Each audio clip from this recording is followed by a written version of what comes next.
بسم اللہ الرحمن الرحیم۔ السلام علیکم معزز طلبہ کرام، آپ سب کیسے ہیں؟ آج ہم نور الانوار کے سبق نمبر 130 کو پڑھیں گے۔ آج کے سبق کا عنوان ہے دوسری قسم کا بیان۔ آج کے ہمارے سبق کی عبارت او یکون معیارا لہو و سببا لوجوبہ کشہر رمضان سے شروع ہوتی ہے۔ آئیے سب سے پہلے عبارت پڑھ کے اس کا ترجمہ کرتے ہیں، اس کے بعد باقاعدہ سبق کی وضاحت کی طرف بڑھتے ہیں۔ مصنف علیہ رحمہ لکھتے ہیں او یکون معیارا لہو و سببا لوجوبہ کشہر رمضان، یا وقت فعل معمور بہ کے لیے معیار ہوگا اور اس کے وجوب کے لیے سبب ہوگا، جیسے رمضان کا مہینہ۔ عطف علی قولہ اما ان یکون ظرفا وهو النوع الثانی من الانواع الاربعۃ للموقت۔ یہ فرمایا کہ یہ عبارت مصنف کے قول اما ان یکون ظرفا پر معطوف ہے، اور یہ امر موقت کی 4 قسموں میں سے دوسری قسم ہے۔ ولا فرق بینہ وبین القسم الاول الا بکون الاول ظرفا وهذا معیارا، اور پہلی قسم اور اس کے درمیان سوائے اس کے کوئی فرق نہیں ہے کہ قسم اول میں وقت ظرف ہے اور اس میں وقت معیار ہے۔ والمعیار هو الذي استوعب الموقت ولا يفضل عنه فيطول بطوله ويقصر بقصره۔ فرمایا کہ معیار وہ ہے جو موقت کو گھیر لے اور موقت سے زائد نہ ہو، چنانچہ موقت معیار کے طویل ہونے سے طویل ہو جائے اور معیار کے کم ہونے سے کم ہو جائے۔ فإن الصوم يطول بطول النهار ويقصر بقصره فيكون معيارا وهو سبب لوجوبه أيضا۔ فرمایا کہ بے شک جو روزہ ہے تو یہ روزہ دن کے طویل ہونے سے طویل ہو جاتا ہے اور دن کے چھوٹا ہونے سے چھوٹا ہو جاتا ہے، بس وقت جو ہے یعنی روزے کے لیے یہ معیار ہوگا، اور جب وقت روزے کے لیے معیار ہوگا وہ سبب لوجوبہ ایضا، تو یہی وقت امر موقت کے وجوب کا سبب بھی ہوگا۔ وقد اختلف فیہ فقیل الشہر کلہ سبب للصوم وقیل الایام فقط دون اللیالی ثم قیل الجزء الاول من الشہر سبب لوجوب صوم تمام الشہر وقیل اول کل یوم سبب لصومہ علی حدۃ۔ فرمایا کہ البتہ سبب وجوب میں اختلاف ہے، چنانچہ کہا گیا کہ پورا مہینہ رمضان کے تمام روزوں کے وجوب کا سبب ہے، اور کہا گیا کہ صرف ایام سبب ہیں، راتیں سبب نہیں ہیں، اور کہا گیا کہ مہینہ کا پہلا جز پورے مہینے کے روزوں کا سبب ہے، اور یہ بھی کہا گیا کہ ہر دن کا اول اس دن کے روزے کا علادہ سے سبب ہے۔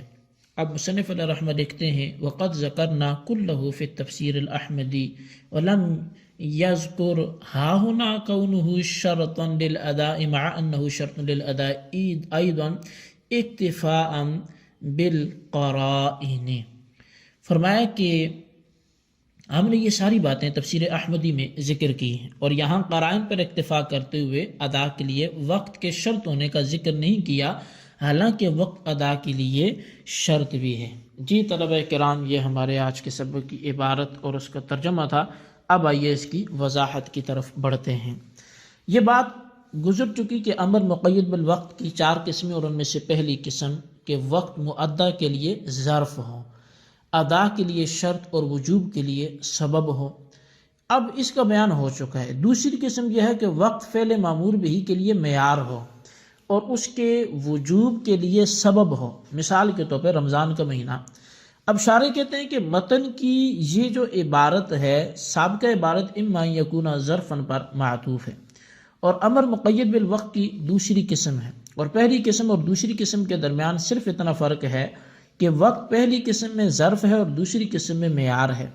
معیار وہ ہے جو موقت یعنی فعل معمور بہ مقید بالوقت کو گھیر لے، اور فعل معمور بہ کو ادا کرنے کے بعد معیار کا کوئی حصہ زائد نہ رہے، بلکہ معیار جو ہے وہ وقت کے بڑھنے سے فعل معمور بہ بڑھ جائے اور معیار کے گھٹنے سے فعل معمور بہ بھی کم ہو جائے۔ مثال کے طور پہ روزہ گرمی کے زمانے میں دن کے بڑھنے سے بڑھ جاتا ہے، اور سردی کے زمانے میں دن کے چھوٹا ہونے سے روزہ بھی چھوٹا ہو جاتا ہے۔ پس وقت روزے کے لیے معیار ہے اور یہی وقت روزے کے واجب ہونے کا سبب ہے، کیونکہ روزہ جو شہر رمضان ہے اس کی طرف یہ منسوب ہوتا ہے۔ چنانچہ کہا جاتا ہے کہ صوم رمضان، اور اللہ تعالیٰ نے فرمایا فمن شہد منکم الشہر فلیصم، جو شخص تم میں سے ماہ رمضان کو پا لے وہ رمضان کا روزہ رکھے۔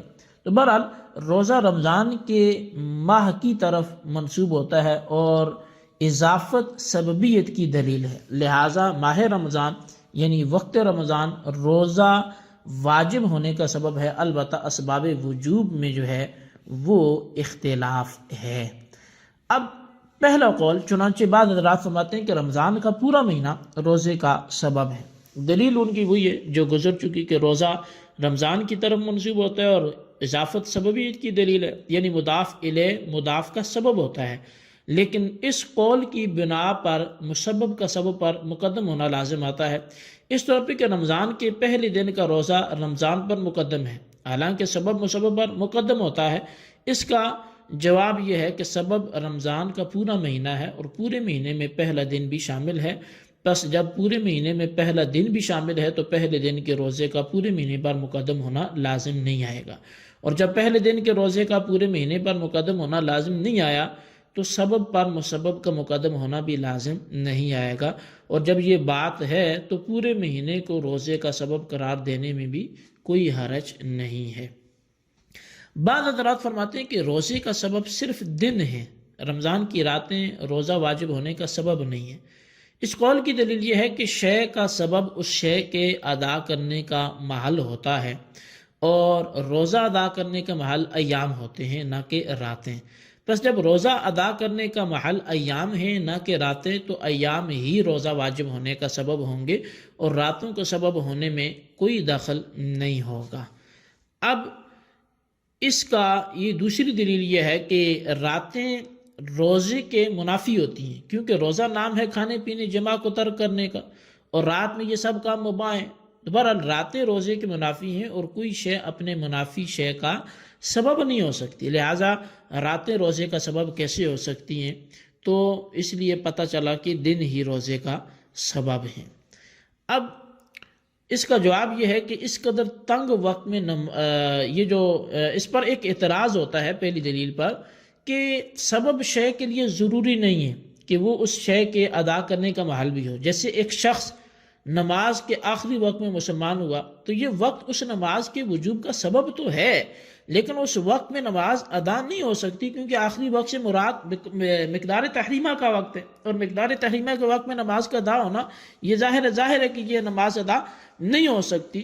تو اس اعتراض کا جواب یہ ہے کہ اس قدر وقت جو تنگ ہو جائے اس میں نماز کا ادا کرنا ممکن ہے، اس طور پہ کہ اللہ تعالیٰ خرق عادت کے طور پر اس تنگ وقت کو دراز فرما دے، جیسا کہ قدرت مطلقہ کے تحت اس کی تفصیل بیان کی جا چکی ہے۔ اب بعض حضرات فرماتے ہیں کہ مہینے کا پہلا جز جو ہے نا وہ پورے ماہ کے روزوں کے وجوب کا سبب ہے۔ اسی طرح بعض حضرات کہتے ہیں کہ ہر دن کا اول حصہ اس دن کے روزے کا علیحدہ سبب ہے، کیونکہ ہر دن کا روزہ مستقل عبادت ہے۔ یہی وجہ ہے کہ ایک روزہ کے فاسد ہونے سے دوسرے روزے فاسد نہیں ہوتے، پس جب ہر روزہ مستقل عبادت ہے تو ہر روزے کا سبب بھی مستقل ہوگا، اس لیے کہ مستقل مسببات کے لیے مستقل اسباب ہوتے ہیں۔ بہرحال ثابت ہو گیا کہ ہر دن کا اول حصہ اس دن کے روزے کا سبب ہے۔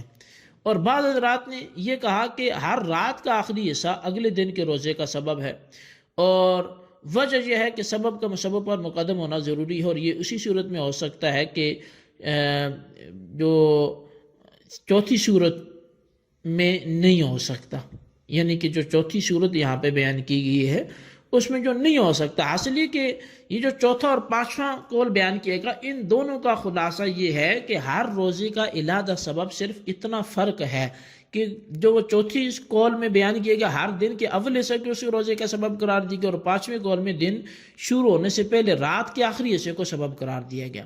تو صاحب نور الانوار کہتے ہیں کہ یہ تمام تفسیر احمدی میں نے ذکر کر لی ہے، اس لیے آپ وہیں سے اس کو دیکھ سکتے ہیں۔ وَلَمْ يُذْكَرْ ہَا هُنَا كَوْنُ شَرْطًا سے ایک سوال مقدر کا جواب ہے۔ سوال یہ ہے کہ وقت جس طرح فعل معمول بہی کے لیے معیار اور اس کے وجوب کے لیے سبب ہوتا ہے، اسی طرح ادا کے لیے شرط بھی ہوتا ہے، لیکن مصنف نے اس کے شرط ہونے کا ذکر نہیں فرمایا، اس کی کیا وجہ ہے؟